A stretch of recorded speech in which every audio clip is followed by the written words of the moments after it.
Hello everyone, we are from Group 2 and our assigned topic is punishment responsibility. What are the ethics of punishment? Punishment and related responses such as restorative justice are designed to respond to crime from an ethical values viewpoint. The aim is to deal with the wrongful actions committed by individuals in a reasoned and justified way. Is punishment ever ethical? Since punishment involves inflicting a pain or deprivation similar to the which the perpetrator of crime inflicts on the victim, it has generally been agreed that punishment requires moral as well as legal and political justification. It is usually wrong to harm people. Punishment involves harming someone. For example, if we send someone in prison, we're harming them by taking away their freedom. And if we give someone a fine, we're harming them by taking away their money. But assuming that these people are actually guilty, this harm that we're causing seems morally okay. Our harming them seems justified. There are three main questions that needs to be answered. According to retribution theories, punishment is justified simply as a matter of giving the wrongdoer what they deserve. This kind of justification is often referred to by its Latin name lex talionis and is illustrated by the ancient principle an eye for an eye. But whatever we call it, the idea behind it is simple. If you harm someone, you deserve to be harmed. So that's one way punishment might be justified. But beyond the retribution, there are also deterrence theories. These theories say that punishment is justified because it prevents people from doing bad things in the future. According to the deterrence theories, the reason we can rightfully punish wrongdoers is because doing so protects society. It serves as a warning to both the wrongdoer and to anyone else who might be thinking about doing the same kind of thing. It signals that we, as a society, will not tolerate the kind of behavior. So according to deterrence theories, punishment is justified because it has good consequences and it deters crimes and its result in a safer environment for everyone. Finally, there are rehabilitation theories of punishment. According to these theories, punishment is justified because it provides an opportunity to reform the wrongdoer. When someone commits a crime, not only have they done something wrong, but there also seems to be something wrong with them. They're the sort of person who willingly commits crimes. So according to rehabilitation theories, punishment is simply a way to reform the perpetrator to transform them into a more productive member of the society. If punishing them can bring about this change, then it's justified. Now there are arguments for and against each one of these theories. Some theories can also be a combination of the three. However, the next time you think that someone should be punished, ask yourself, should they be punished because they deserve to suffer? If so, then it's retribution. Should they be punished because it helped prevent future wrongdoing? If so, it's deterrence. Or, should they be punished because it will help them transform to a better person? If so, that's rehabilitation. Based on my experience as a college student, the actions that shows our topic, which is the responsibility punishment, are the following. First, when the teacher assigns homework to their students, it is the responsibility of the students to do it in order for them to pass. If the students didn't do the homework, they may receive a punishment.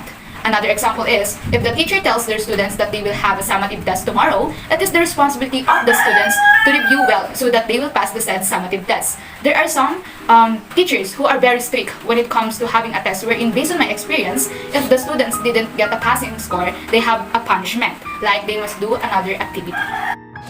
Here we also have an example of a student who was trying to steal from the canteen, and as a punishment, he was brought to detention. His friend was warned that doing so would also bring him to a miserable situation. So as a retributive act, the kid was punished in the detention, and as a deterrence, his friend was warned about the action that could possibly happen. Another example could be cheating. Those that cheat are not tolerated, and as a punishment, the teachers might give them a lower grade, or worse, they could be expelled from school. Another example in a student's life could be being late, or just like what Ms. Bustamante said, not complying to the rules. So as a punishment, also they could also get a lower grade, or they could be given a certain activity or a certain thing that should be done in order for their actions and doings to be corrected and reformed. What exactly the point of punishment? Punishment and responsibility are the two most common goals identified by legal scholars. Punishment is a moral idea that we don't need to worry about right now. However, prevention is a practical issue. Ideology and the difficulties of deciding the topic using scientific techniques distort deterrence debates. Nonetheless, there is a clear and widely accepted approach to deterrence that greatly simplifies the duty of a jury. The premise is the goal of legal punishment is to reduce the amount of suffering in society, including both crime-related and prison sentence suffering. The idea is simple. If theft is condemned by imprisonment, the amount of thievery will be minimal, but the suffering of thieves will be extremely high, possibly more than justified by the reduction in stealing. On the other hand, if murderers are allowed to go free, the rate of murder will rise, and the killers will not be upset by the misery of the rest. We can debate how to measure pain and evaluate the impact of a specific level of legal punishment for a given crime, but the principle, which I refer to as the social view of punishment, appears to be logical.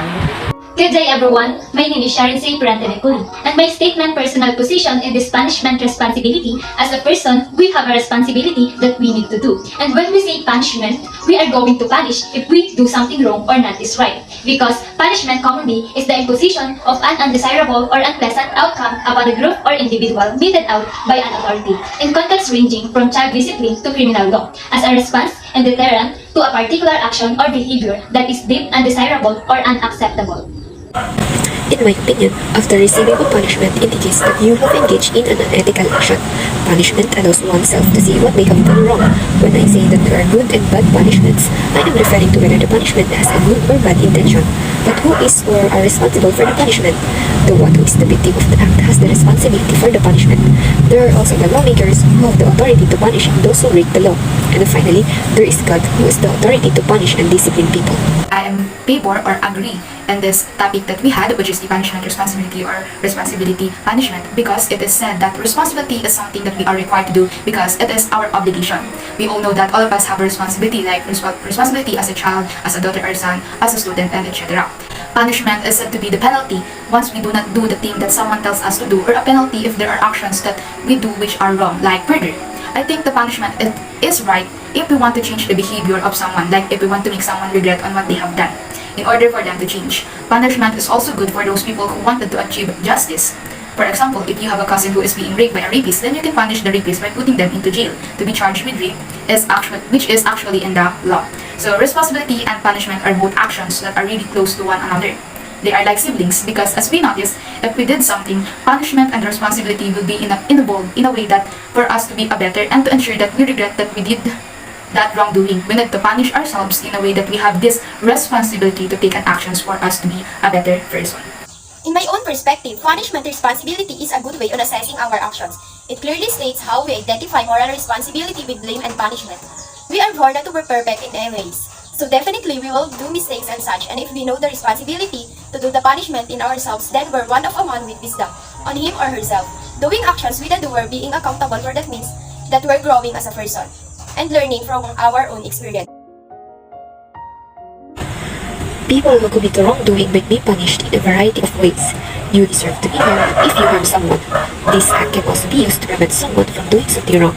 Deterrence is a method of protecting and warning all individuals against wrongdoing. That type of behavior should not be permitted. It is justified because the intention is good.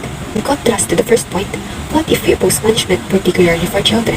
We can protect children emotionally and physically by avoiding child abuse. Instead of punishing children, we can use other methods to discipline them. Punishment and responsibility, it has an advantages and disadvantages. So here is my statement in terms of why I am against in terms of our topic, which is the punishment responsibility. Well, the punishment is not always right also, because there are people who are in jails, which is they didn't really did the actions that being accused to them. We need to admit that here in our country, there are people that just being involved, but in reality, they did not really did the accusations that they have received. Some people will tell, wala naman talaga akong kasalanan nadawit lang po ako dito. Sabi po ng pulis, umamin na lang daw po ako kasi kapag di daw po ako umamin, madadamay pati pamilya ko. We can say that here in our country, we can feel the inequality. We should just punish those persons who are literally do the wrongdoings. Both responsibility and punishment are really strong actions that we must supposed to do in good terms. So I will tell to you why I am agreeing on this topic and ask tackle why am I favor in this topic. So I am favor of responsibility and punishment in a way that it helps people to become more stronger in life, that shows responsibility, and it helps people to change their behavior because they regret on the things that they did which is wrong. That shows punishment. Punishment are also good because it became the way for a person to change. It helps person to be more better in a way that if they did something, they will choose to change for also them to be a better person. So in conclusion, responsibility punishment are actions that will help people to become a better citizen and also a better person.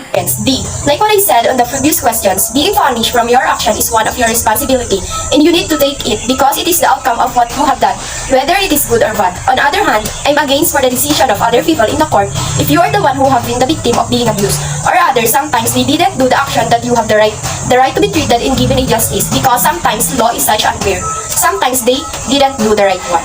Conceptions of responsibility and punishment are so closely associated that the one cannot be profitable discussed without the other. The traditional view is that responsibility, abstractly conceived, is the justification of punishment.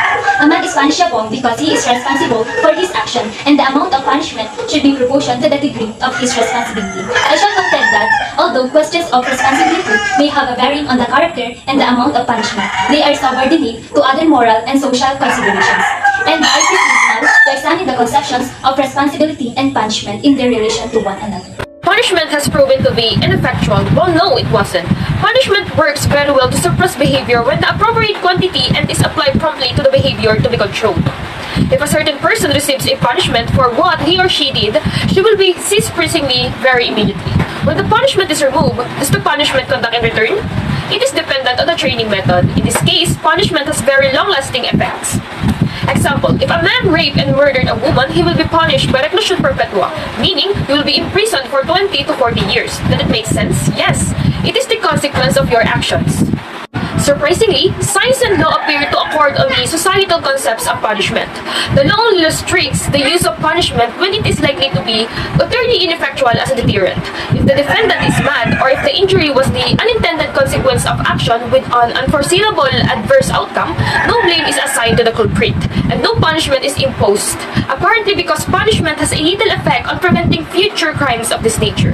The legal idea of responsibility and the role of punishment as a deterrent have a surprising amount of connection. The possibility for punishment to decisive way the conduct establishes guilt rather than the act itself. It helps me to better understand that God is always there whenever I need Him. He didn't leave me whether I do many mistakes in my life. I realize that I am lucky that I'm one of the child of God and He saved me. On my personal life, it simply means to me that it is good to do the things that you are wanted to do. Because God created us with a free will. We have a will to choose whatever we wanted to do, but it doesn't mean that in any decision that we make, we are always right.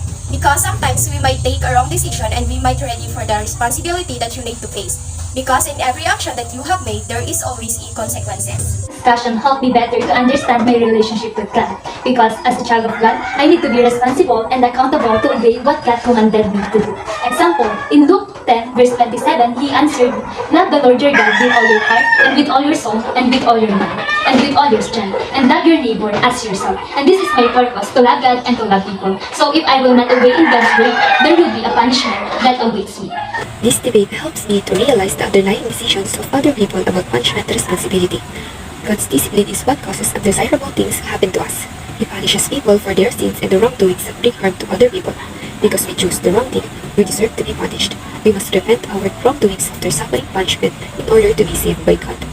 So, in this discussion, it helped me a lot to understand better my relationship to God. Because of this topic, we need always to put ourselves in different situations that will show this topic. Pag ginawa ko kaya ito, sasang-ayon ba ang Diyos sa akin? Matutuwa kaya ang Diyos sa akin kapag ginawa ko ito at pati na rin ang mga taong nakapaligid sa akin? There are lots of questions that we will think before we do something.